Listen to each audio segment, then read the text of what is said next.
this close now. Dortmund are this close to Champions League football next season. Who would have thought that? I don't think Niko Kovac, I don't think his brother Robert, I don't think Emre Can, Julian Brandt, Seru Guirassy, Jamie Gittens, I don't think any of you BVB fans would have thought that was even remotely possible when Kovac was brought in January. Probably not even in February, probably not even in March, right? It's mind-blowing that if you look at the form table, that Dortmund have won their last 3 games. Easy to do it in blocks of 3, isn't it? They've won their last 3, having scored 11 times, 4 goals away at Leverkusen, last year's champions, by the way. Yeah, 4 goals last time out at the BUNDESLIGA Arena. And actually, if you pull the camera out even further, Dortmund have won 7 out of their last 8. The only blot on the copybook was a draw, and that was in the Klassiker against Munich in a game that they had to come from behind to equalise. And feasibly, if Maxi Bayer would have been, well, if he hadn't run himself into the ground, they could have gone on and won that game.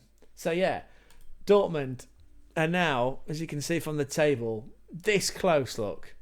Okay, it's effectively in match day 34. We're coming down to the last day of the season, which is familiar territory, by the way. Dortmund are familiar with this scenario of everything being on the line in the last day of the season. I mean, they won't want me to go and bring this memory back up, but in the 22-23 season, Jude Bellingham's last season at the club, the title was there, wasn't it? They had a hand on it. They probably had 2 hands on it. And then Mainz come along and scored a last-minute goal, and Munich winning their game, and the title's taken off them. They lost out the title that year on goal difference. This time around, it's a slightly different scenario. It's Champions League football on the line. But like I say, 7 wins out of the last 8. They've won their last 3. They're a form team in the table. They need to win. And then, as fate would have it, in the other fixture, well, Freiburg in the Black Forest, they're playing Frankfurt, right? So that's a straight shootout, isn't it? Cowboy style for Champions League. All Dortmund can do is focus on winning this game at home and then hoping that other results go their way. Their goal difference is very good, plus 17. Freiburg don't score many, don't concede that many. Their books are not quite balanced. They're on a minus goal difference. Anyway, as it happens, Dortmund have got a home game against a team that's already been relegated in HOLSTEIN Kiel. HOLSTEIN Kiel, this was, and let's clap it in, it was their debut season in the Bundesliga. They've fought well. Anyway, let's have a look at the potential lineup, the probable lineups for this fixture. Gregory Kerbel back in goal. He's rumoured to be on a move to the Premier League to Chelsea. €15 million, apparently. That's the bid that's been going around. We shall watch this space and put out a video at some point soon. Familiar back 3 of Rami Bensebaini, Valdemir Anton, and the double fridge that's Nicolas Soule. Then you've got a midfield 4, again, because he likes playing this 3-5-2, 3-4-3 type formation, does old Niko Kovac. We've got, and I'll jump to it, Daniel Svensson on the left. Daniel Svensson, by the way, was the Bundesliga Rookie of the Month for April.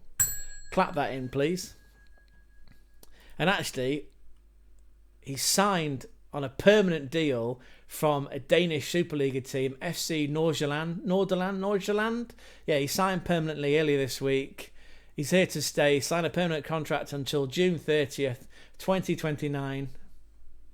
We did an entire video on Daniel Svensson. You can find that linked in the description down below. Yeah, we focused on Daniel Svensson and some other transfer news associated with Dortmund, like the potential of them bringing in Japanese winger Ritsu Doen from Freiburg and a few other and a few of the Danish wonder kids. Anyway, I'll link that in the description down below. So back to the lineups. Anyway, Daniel Svensson on the left, the Norwegian Julian Ryerson on the right, the 2 in the middle, Felix Numcheka. His brother Lucas, by the way, playing at Wolfsburg, his contract expires this summer. So where's his brother going to go? His brother's big and hench, isn't he? Anyway, Felix Numcheka alongside, and a welcome starting return for Marcel Sabitzer, the Austrian. Yeah, brilliant. Great to see him back. And then you've got Julian Brandt, favourite here of old Gonzo. Yeah. What's going to happen to Julian Brandt, by the way? We partially covered that in the video that, again, I'll link in the description below, which was a sort of Dortmund special. I was just trying to reassure everyone that we're not a one-club channel. You know, we're not just obsessed with Munich. We cover all the teams in the Bundesliga. We cover all teams throughout the pyramid of football in Germany, by the way. Bundesliga, Zweite Bundesliga, Dritte Bundesliga, and the Regionalligas beyond. We cover everyone, just trying to make that point, by the way. But anyway, Julian Brandt, what's his future going to look like? You know, he's 29 now. A transfer is on the card to his boyhood town of Werder Bremen. Where do you think he's going to go? You know the drill. Let us know in that comment section down below. Anyway, Julian Brandt is the playmaker, the number 10, alongside Karim Adeyemi, and they're feeding Seru Guirassy. Now, Guirassy, by the way, according to this BVB Buzz article, and it is true, that not just one, but two Dortmund players have been nominated in the EAFC Bundesliga Team of the Season, one of which, yeah, you probably guessed it from that, is Seru Guirassy, African goal scorer extraordinaire. Yep, Seru Guirassy. This was at a choice of 42, by the way, so the fans voted with their thumbs and their mouse clicks. Guirassy scored 33 times in 45 matches this season, in his debut season with BVB. The second player, Nico Slotterbeck, who unfortunately is going to be missing for the rest of the season, out injured, but that is fantastic. And again, we've covered that story. Here's a quick look at Dortmund and where the goals have been coming from. Like we say, 20 from Seru Guirassy, which puts him currently second in the top goal scorers for the season. Now, they are playing Holstein Kiel. Holstein Kiel have shipped a lot of goals, as we can see here. Look, 77. In fact, it's not a record. That record is held by, is it Tasmania Berlin? I'm sure it's Tasmania Berlin. Beautiful name. Anyway, someone's had a worse time in the Bundesliga than them. So, it is feasible that he could have a field day. Now, if... Where's he gone? Where is he? If Pascal Gross can chip him with yet more assists. Don't forget, he's got 10 assists already this season. The ex-Brighton and Hove Albion, there he is, wearing the Brighton and Hove Albion shirt in the Premier League. 10 assists so far this season. I'd be curious to know that breakdown of how many of those is directly to Seru Guirassy. I know it's at least 5. 4 came in the same game against Union Berlin. There was one in an away game at Hoffenheim.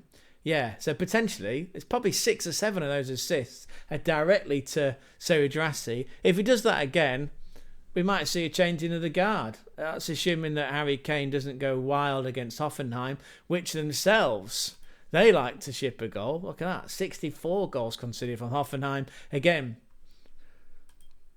just to cover off on that one, for match day 34, FC Bayern Munich are away at Hoffenheim for the last game of the season. Tom Bischoff, who currently plays for Hoffenheim, will be playing against his future club, FC Bayern. So it is plausible that goals could be going in. So that might be a change here. Anyway, currently as it stands, he's on 20 goals. How does he sit within the European? This is a European goal involvements.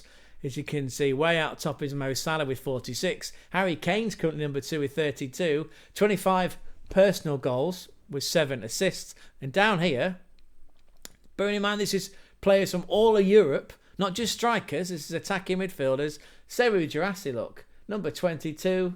Level, by the way, with ex-PSG wonder kid and much in-demand striker Hugo Ekitike from Die Adler, from SGE, from Frankfurt, from the Eagles, which is brilliant. Anyway, let's focus on this game today. Like we say, it is Dortmund playing Kiel. These are where the goals have come from for Holstein Kiel. There's not been many. What have they scored? They've scored 49, to be fair. I mean, yeah, 49 goals this season, which is pretty good. It's not been enough. They have tried lately. You know, they've tried to put a run together. 11 of those goals have come from Japanese striker Shoto Machino. And there was an interesting fact called out by Opta that only 2 Japanese players have scored more goals in a single Bundesliga season than Shoto Machino, which is currently on 11. Shinji Okazaki in 2013-14 scored 15 goals. And Shinji Kagawa, he scored 13. That was in 2011/12. And again, Holstein Kiel, we look down here, only 2 clean sheets. Sorry, you can't see, there you go. 2 clean sheets all season. Mind you, Dortmund have only managed 6. So there's goals in this game. There are goals. Holstein Kiel up there. Well, they're currently 6th in the form table. 2 wins and 1 loss. What are they like away from home? 7th. Okay. 1 win and 2 draws. Back here then. We should probably look at the Kiel team because it suddenly slipped my mind. I got excited there, didn't I? The Kiel team. Thomas Dane in goal. It's a back 3 of Becker, Johansson and Zek. It is... Oh, there's John Tolkien. No relation of JR, the American. There's 4 in midfield. So we're going 3-4-3 or we're going 3-4-1-2. We're going Rosenboom on the right, John Tolkien on the left, Nicholas Renberg in the middle alongside Max Knudsen, the Norwegian. Steven Skripsey, he's playing behind Shoto Machino with his 11 goals this season. And Alexander Bernhardsson, who came in January and is chipped in with 7 goals. Yeah, there you go.